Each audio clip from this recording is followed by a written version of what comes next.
Hello और welcome है आप सभी का आपके अपने यूट्यूब चैनल अध्ययन जंक्शन पे।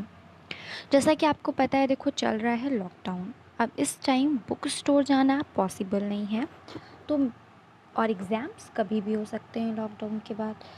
तो प्रिपरेशन करना थोड़ा सा मुश्किल हो रहा है, लेकिन हम लोग पूरी कोशिश करेंगे आपको जितना नेसेसरी है उतना मटेरियल प्रोवाइड करने का। बहुत ज़्यादा पढ़ने का मतलब नहीं होता है, सॉलिड पढ़ें, जितना ज़रूरी है उतना पढ़ें और रिवीजन करते रहें। तो बाकी सब तो आपको पढ़ाया ही जा रहा है, पर प्रीवियस ईयर भी बहुत इंपॉर्टेंट होता है। प्रीवियस ईयर से आपको ये पता चल जाता है एग्ज़ाम का पैटर्न क्या होता है, कितने ऑप्शनल होते हैं, कितने शॉर्ट होते हैं, कितने वेरी शॉर्ट होते हैं, किस किस टॉपिक से क्वेश्चंस आ सकते हैं, डिफ़िकल्टी लेवल क्या रहता है, इसका आइडिया हो जाता है। तो आज हम लोग प्रीवियस ईयर कर रहे हैं फर्स्ट सेमेस्टर का मैथ का। Okay, let's start.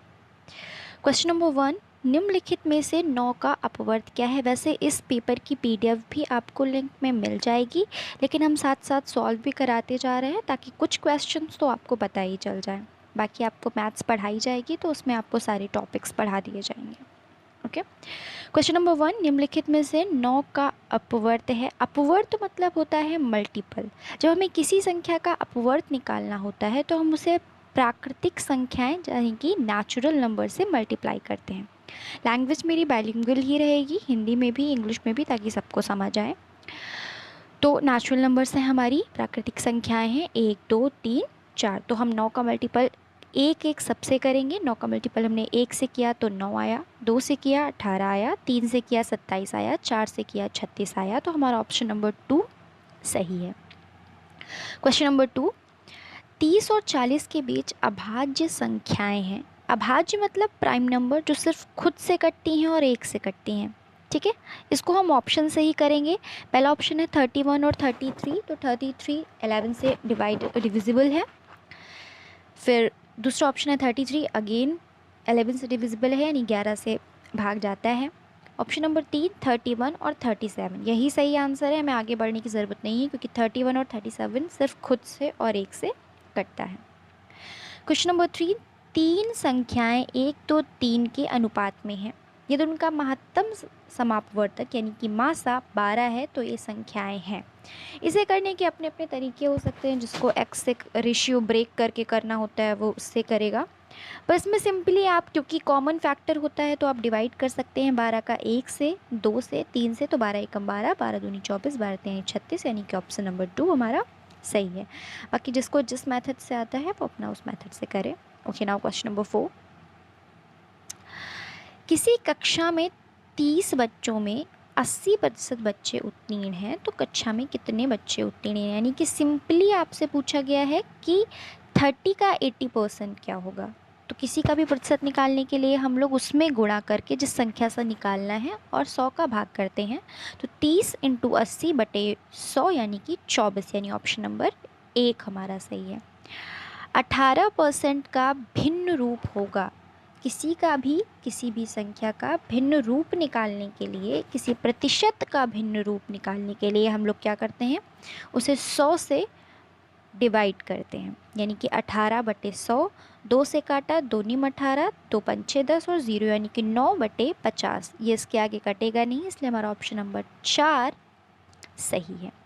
बस 5 ही ऑप्शनल आते हैं। इसके बाद हमारे अति लघु उत्तरीय प्रश्न हैं। क्वेश्चन नंबर 6, 3 अंकों की सबसे छोटी प्राकृतिक संख्या लिखिए। तो हमारी 3 अंकों की सबसे छोटी प्राकृतिक संख्या होती है 100। क्वेश्चन नंबर 7, 35 सेंटीमीटर व्यास वाले वृत्त का परिमाप ज्ञात करिए। यानी कि हमको डायमीटर दिया हुआ है और हमें परिमाप यानी कि पेरीमीटर निकालना है। ठीक है, तो हमको पेरीमीटर का फार्मूला पता है 2 पाई आर। आर यहाँ पे रेडियस होती है, तो रेडियस तो हमें दी नहीं है, हमें दिया है डायमीटर, यानी कि हमें दिया है व्यास। और व्यास से हमें त्रिज्या निकालने के लिए उसके भागे 2 करना होता है, यानी कि जो त्रिज्या होती है वो व्यास की आधी होती है। तो इसे अभी हम 35 बटे 2 ही लिख लेते हैं, आगे बहुत ज़्यादा कैलकुलेशन करने की ज़रूरत नहीं है। फॉर्मूला लगाएंगे 2 पाई आर मतलब 2 गुणे 22 बटे 7 गुणे 35 बटे 2, कट छट के ये आ जाएगा 110 सेंटीमीटर। सॉल्व कर लीजिएगा, आंसर मैं बता दे रही हूँ 110 सेंटीमीटर। क्वेश्चन नंबर 8, 24/7 को दशमलव संख्या में बदलिए। इसको दशमलव करने के लिए आप सीधे सीधे डिवाइड कर दीजिए 24 का 7 से, 7 तिक 21, फिर 7 चौक 28, ऐसे करके ये आपको बहुत ज़्यादा निकालने की ज़रूरत नहीं होती है। आप 3 डिजिट तक, अप टू 3 डिजिट आप निकाल दीजिए, बस काफ़ी होता है। बाकी हो सकता है ये और भी लंबा जाए, 5, 6, 7, 8, लेकिन हमको आंसर के लिए अगर हम 3 डिजिट तक भी निकाल देते हैं दशमलव के बाद तो वो काफ़ी होता है। इसका आंसर आएगा 3.428 यानी 3.428। क्वेश्चन नंबर 9, किसी तल पर स्थित एक रेखा में कितने बिंदु हो सकते हैं? तो एक रेखा में इन्फिनाइट यानी कि अनंत बिंदु हो सकते हैं। ठीक है, कौन सा अनुपात बड़ा है, 2:3 या 5:8? इसके लिए हम कई मेथड हैं। या तो हम इसको सीधे 2/3 और 5/3 लिख के काट दें और पॉइंट में निकाल लें, या तो हम इसमें समान से गुणा कर दें, दोनों में ऊपर नीचे 8 से 2/3 में, और 5/8 में ऊपर नीचे 3 से गुणा कर दें। इसके बाद सॉल्व कर लें, आंसर हमारा जो आएगा 2/3 जो है वो बड़ा होगा।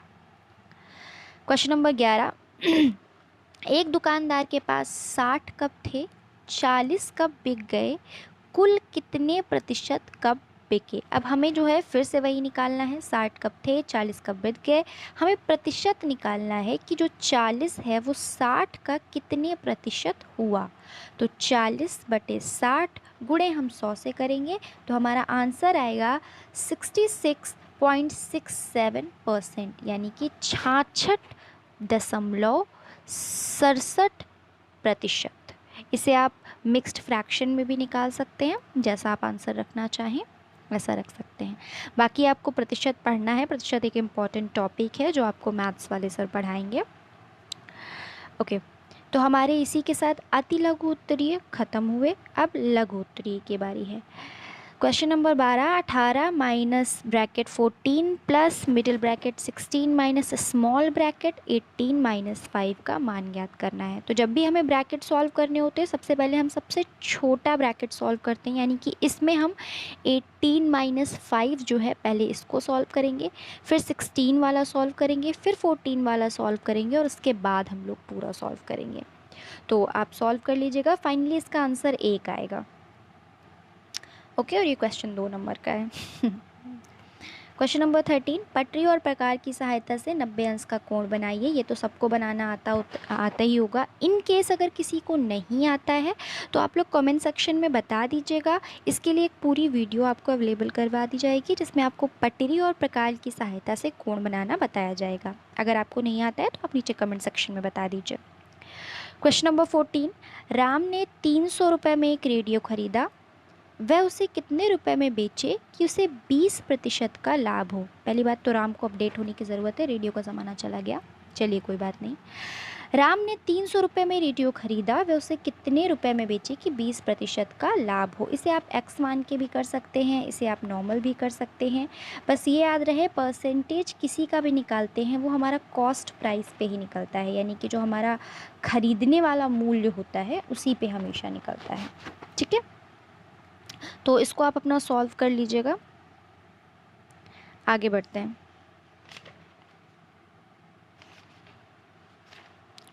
नेक्स्ट क्वेश्चन है 15, क्वेश्चन नंबर, वह बड़ी से बड़ी संख्या बताइए जिससे 49, 59 और 109 को भाग देने पर शेषफल क्रमशः 1, 3 और 5 रहे। ऐसे क्वेश्चंस में हम लोग क्या करते हैं, जब क्रमशः दिया हुआ है तो उसी को घटा लेंगे और इसके बाद उसका हम लोग मासा निकालेंगे। ठीक है, तो चलो हम लोग पहले क्या करेंगे, इसका हमको क्योंकि मासा निकालना है तो क्रमशः है तो 49 में से 1 गया बचा 48, 59 में से 3 गया बचा 56 और 105 में से 109 में से 5 गया तो बचा 104। अब हम 48, 56 और 104 का जब मासा निकालेंगे, आपको मासा निकालना आता होगा, नहीं आता है अगेन आप कमेंट सेक्शन में बता सकते हैं, आपको उसकी भी वीडियो मिल जाएगी। हालांकि हम उम्मीद करते हैं कि आपको मासा निकालना आता होगा। तो इसका फाइनली आंसर आएगा 8। अब क्वेश्चन नंबर 16 बढ़ते हैं। 5a² + 4a -2 का मान ज्ञात करिए। यदि a बराबर -2 है, यहाँ पे उन्होंने a की वैल्यू -2 दी हुई है, इसलिए हम लोग कुछ नहीं करेंगे, बस जो इक्वेशन हमें दी गई है इसमें हम a का मान रख देंगे। तो 5 गुणे -2 का होल स्क्वायर प्लस 4 गुणे -2 -2। तो इधर -2 का जब हम होल स्क्वायर निकालेंगे तो वो प्लस का 4 हो जाएगा, और उसका गुणा जब हम 5 से करेंगे तो वो 20 आएगा।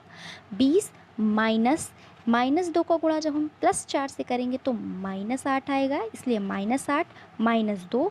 इस इक्वेशन को जब हम सॉल्व करेंगे 20 - 10 बराबर 10 हमारा आंसर आ जाएगा। अब क्वेश्चन नंबर 17 जाते हैं। क्वेश्चन नंबर 17 में आपको एक फिगर दिया गया है और उसके बाद 4 क्वेश्चन आपसे पूछे गए हैं। इस फिगर को ध्यान से देख लीजिए। उसके बाद हम पहला क्वेश्चन है, 3 त्रिज्याओं के नाम लिखिए। त्रिज्या मतलब रेडियस, जो कि सेंटर से होके सरकमफेरेंस तक जाती है, यानी वो रेखा जो आपके सेंटर से होके सरकमफेरेंस तक यानी केंद्र से होकर आपकी परिधि तक जाती है। तो हमारी पहली रेडियस है AO, हमारी दूसरी रेडियस हो जाएगी OC, और हमारी तीसरी रेडियस हो जाएगी OD।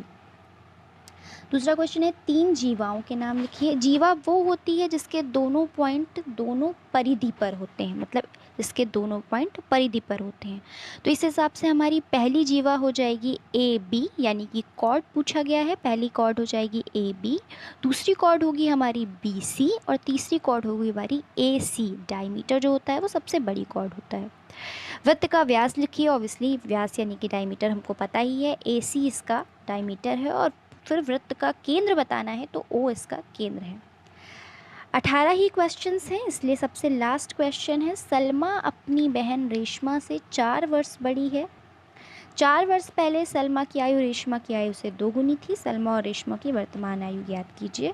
ये आप अपना एक्स से भी लगा सकते हैं, या आपको जैसे आता हो, ये एज वाले क्वेश्चंस आते ही होंगे होपफुली, तो जैसे आता हो आप वैसे लगा लीजिए। इसका आंसर मैं आपको बता सकती हूँ, रेशमा की आयु निकलेगी 14 वर्ष, और क्योंकि रेशमा जो सलमा है वो 10 वर्ष उससे बड़ी है, तो सलमा की आयु हो जाएगी 10 वर्ष।